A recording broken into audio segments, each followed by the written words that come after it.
Welcome on my YouTube channel.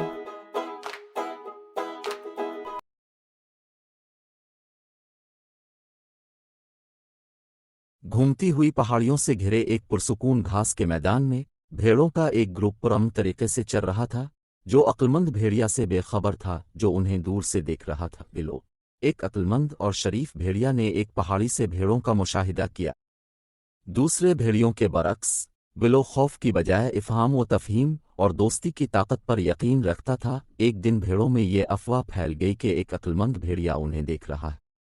रेवड़ को खौफ ने अपनी लपेट में ले लिया और भेड़ें एक आने वाले खतरे से डरते हुए एक साथ लपक गईं। भेड़ों के दरमियान खौफ को महसूस करते हुए बिलो एहतियात से इनके खौफ को दूर करना चाहता था और ये जाहिर करना चाहता था कि तमाम भेड़ियों से खौफज़दा नहीं होना चाहिए। ताहम भेड़ों ने खौफ और अदम एतमाद का इजहार किया। वो खतरनाक शिकारी भेड़ियों के दकियानूसी तसव्वुर से आगे देखने को तैयार नहीं थे। बिलो खुलूस के साथ अपने अक्लमंद और पुरअमन भेड़ियों के पैक की कहानियां शेयर करते हैं। उसने इफ़हाम व तफ़हीम और दोस्ती की अहमियत के बारे में बात की।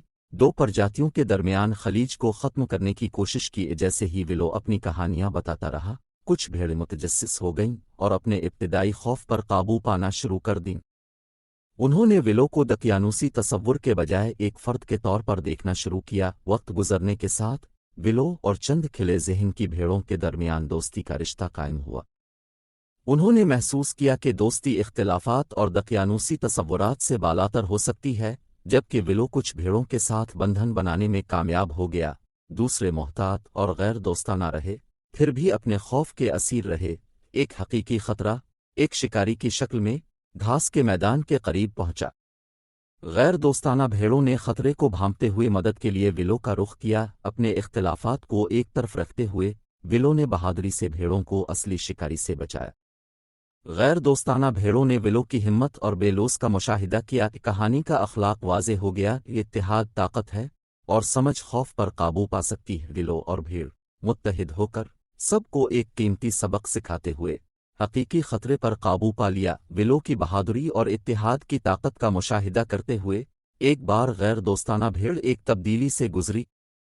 उन्होंने दकियानूसी तसव्वुरात से परे देखने और इफ़हाम व तफ़हीम और दोस्ती को गिले लगाने की अहमियत को महसूस किया। कहानी का इख्तिताम विलो और भेड़ों के अपनी नई दोस्ती का जश्न मनाने के साथ हुआ। घास का मैदान, जो कभी खौफ से मुनक़सम था, अब एक मुत्तहिद और हम आहंग रेवड़ की खुशियों से गूंज रहा है। आखिर में विलो और भेड़ों ने घास के मैदान के अमन और हम आहंगी का लुत्फ़ उठाया, जो दोस्ती, इफ़हाम व तफ़हीम और इत्तेहाद की ताकत का सबूत है। घास का मैदान, जो कभी मुनक़सम हो चुका था, अब बक़ाए बाहमी और मुश्तरका खुशी की आमाजगा था। Like, share and subscribe Animation Cartoons.